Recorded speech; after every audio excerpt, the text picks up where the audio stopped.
Hey everybody, welcome back to Peak State Mathematics. We're going to turn up the speakers, get the energy flowing so we can learn in peak state.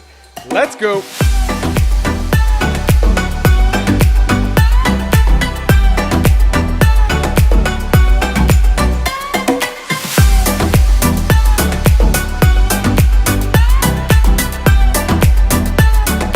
Welcome back to Peak State Mathematics, taking a look at your midpoint formula. We're going to have two different ways to look at it, actually using the formula, which we'll find the average of our x's and y's, or visually by graphing it, which is my personal favorite. Let's start there. So we're going to plot A at 8, 5, B at 2, -1, and to find our midpoint, we'll quite literally just find the middle of this segment.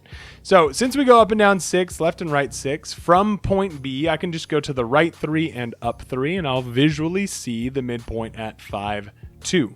Now, algebraically, like I said, find your averages. We're going to add up our two x's, divide by 2, add up the two y values, divide by 2, or 8 plus 2 over 2, 5 plus -1 over 2, and we'll clearly see when we simplify that our midpoint still is at 5, 2.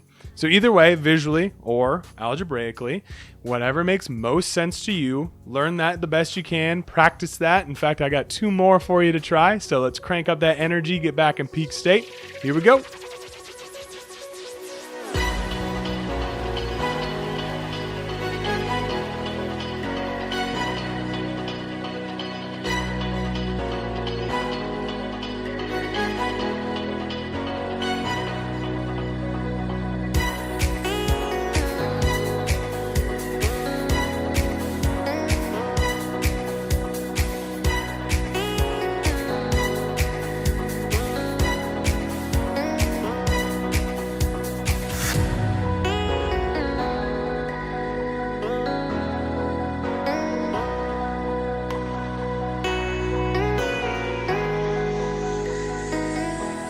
Hey everybody, thanks so much for watching this video lesson. I hope you enjoyed it and you learned something.